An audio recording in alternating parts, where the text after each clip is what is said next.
Hello friends, அஸ்ஸலாமு அலைக்கும். Welcome to beautiful life style.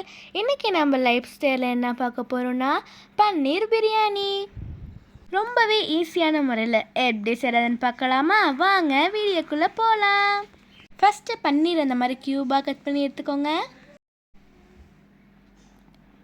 இது கூட 1/2 spoon salt, 1/2 spoon pepper, 1/2 spoon மிளகாத்தூள் சேர்த்துட்டு நல்லா மிக்ஸ் பண்ணி வச்சுக்கோங்க.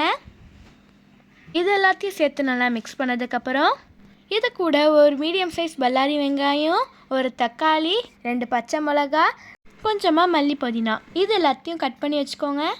இப்போ ஒரு கப் ரைஸை 1/2 அன் ஹவருக்கு முன்னாடி ஊற வச்சுக்கோங்க. ஒரு குக்கரில் 2 ஸ்பூன் ஆயில் ஹீட் பண்ணிக்கோங்க. நம்ம வச்சுருந்த பன்னீரை இது கூட ஆட் பண்ணிக்கலாம். பன்னீரை நல்லா இந்த ஆயிலே ஃப்ரை பண்ணி வச்சுக்கலாம் ஃப்ரெண்ட்ஸ். இப்போ பாருங்கள், பன்னீர் நல்லா ஃப்ரை ஆயிடுச்சு. இதை நம்ம தனியாக எடுத்து வச்சுக்கலாம். இப்போ நம்ம ஃப்ரை பண்ண அதே ஆயிலில் பிரியாணிக்கு தேவையான ஸ்பைசஸ்லாம் ஆட் பண்ணிக்கலாமா? இது கூட 1/2 ஸ்பூன் சோம்பு ஆட் பண்ணிக்கோங்க. இப்போ இதெல்லாம் நல்லா ஃப்ரை ஆனதுக்கப்புறம் நம்ம கட் பண்ணி வச்சுருந்த வெங்காயத்தை ஆட் பண்ணிக்கலாமா? இப்போ இது எல்லாத்தையும் எண்ணெயிலையும் நல்லா வதங்க விடுங்க.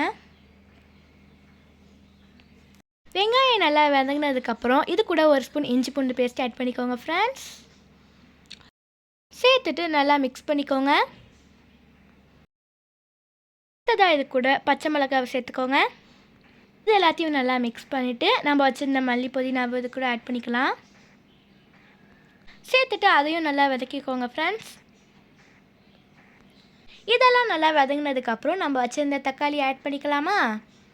சேர்த்துட்டு அதையும் நல்லா வதக்கிக்கோங்க. இப்போ பாருங்கள், இதெல்லாம் நல்லா வதங்கிருச்சு. இது கூட 1 ஸ்பூன் மிளகாத்தூள், 2 ஸ்பூன் பிரியாணி மசாலா சேர்த்துட்டு எல்லாத்தையும் நல்லா மிக்ஸ் பண்ணிக்கோங்க. கடைசியாக அது கூட 1 ஸ்பூன் தயிர் ஆட் பண்ணிக்கோங்க ஃப்ரெண்ட்ஸ். சேர்த்துட்டு இதையும் நல்லா மிக்ஸ் பண்ணிட்டுருக்கோங்க. இப்போ இதெல்லாம் நல்லா வதங்கிடுச்சு. நம்ம தண்ணி ஆட் பண்ணிக்கலாம்.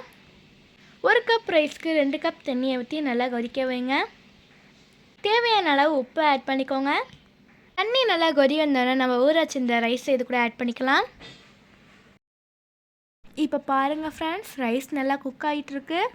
இந்த ஸ்டேஜில் நம்ம ஃப்ரை பண்ணியிருந்த பன்னீர் ஆட் பண்ணிக்கலாமா? இப்போ இது எல்லாத்தையும் நல்லா மிக்ஸ் பண்ணி விடுங்க. இப்போ இதெல்லாம் நல்லா கொதிக்கும் போது நம்ம குக்கரை மூடி வச்சிடலாம். எப்பயும் போல் நம்ம 2 விசில் வர வரைக்கும் வெயிட் பண்ணலாமா ஃப்ரெண்ட்ஸ்? இப்போ பாருங்கள், விசில் வந்துருச்சு. நம்மளோட பன்னீர் பிரியாணி ரெடியாக இருக்கும். மாஷா அல்லா, பிரியாணி சூப்பராக வந்திருக்குல்ல ஃப்ரெண்ட்ஸ். உங்கள் வீட்டில் திடீர்னு கெஸ்ட் வந்துட்டாங்கன்னா இந்த சிக்கனுக்கு பதிலாக பன்னீர் பிரியாணியை செஞ்சு கொடுங்க. அது மட்டும் இல்லாமல் உங்கள் கிட்ஸ்க்கு லஞ்ச் பாக்ஸ் ரெசிபியாகவும் செஞ்சு கொடுக்கலாம். சிக்கன் பிரியாணினா என்ன, இந்த பிரியாணி செஞ்சு கொடுத்து பாருங்கள், வீட்டில் எல்லோரும் அசந்து போயிடுவாங்க. நீங்களும் வீட்டில் ட்ரை பண்ணிவிட்டு எப்படி இருந்துச்சுன்னு கமெண்ட் பண்ணுங்கள். அவ்வளோதான் ஃப்ரெண்ட்ஸ். உங்களுக்கு இந்த வீடியோ பிடிச்சிருந்துச்சுன்னா லைக் பண்ணுங்கள், கமெண்ட் பண்ணுங்கள், ஷேர் பண்ணுங்கள். மறக்காமல் சப்ஸ்கிரைப் பண்ணிடுங்க. பாய் ஃப்ரெண்ட்ஸ், அஸ்ஸலாமு அலைக்கும்.